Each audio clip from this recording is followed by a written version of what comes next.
What's up guys, Pallab here from nothingwired.com, and today we're talking about the new Meizu M3S that was released in China just today. It came out in two variants just like the M3 before. In fact, it's only a minor update of the Meizu M3. M3S will come in the 2GB plus 16GB version, 2GB RAM plus 16GB ROM version, which will cost about $699 in Chinese yuan, which is equivalent to about $109 US, and that translates to just over 7,100 Indian rupees.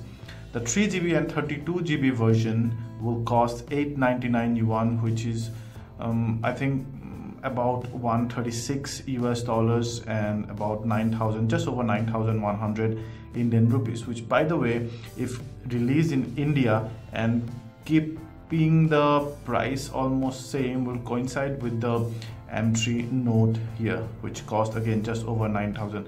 Not 9,000, I think just under 10,000 that's cost, so almost similar price line. Anyway, so as I told you before, the M3S is a minor update of the M3. This one is kind of the metallic version of the M3, but instead of calling it M3 Metal, like in case of the M1, they decided to call it M3S. So unlike the M3, this one has a all metal body.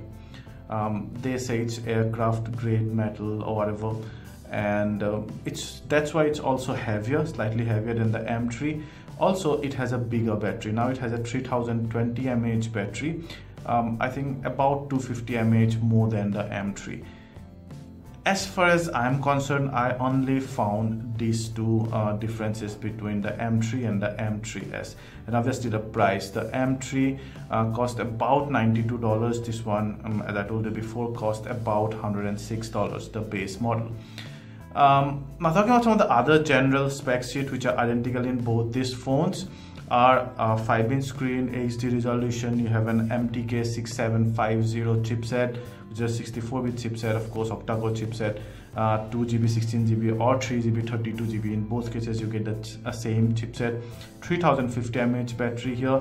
Flyme OS 5.1, anyway, which is based out of Android 5.1, so Lollipop, not Marshmallow based Flyme OS out of the box.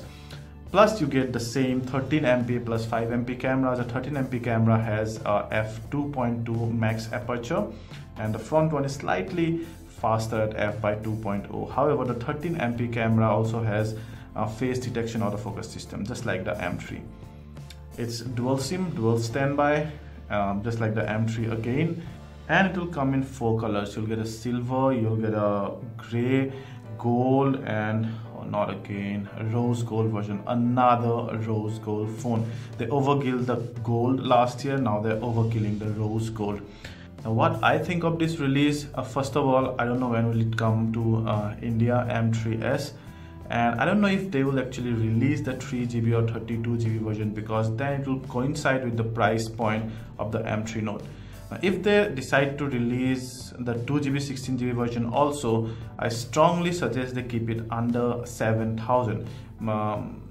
You know, they have, there's another phone that was launched earlier today, Lenovo Vive K5. I also made a first impression video that's cost just under 7,000, almost in a similar kind of a spec sheet, all metal body and those kind of stuff. So they will really do good to keep it under 7,000, releasing the 2GB 16GB version. If they want to release the 3GB and 32GB version, keeping it under 9,000 might give them, you know, enough mileage to differentiate between the M3S, the premium version, and the M3 Note. I'm still skeptical about them releasing the 3GB version though, because they already have the M3 Note, but it looks good at 7K. It has competition, and oh, by the way, I forgot one feature. It also comes with M-Touch, a fingerprint 2.1, and a claim 0.2 second to open up. It's integrated in the home screen. So combining all these features, I think it should be a good buy if it comes under 7,000. Thank you.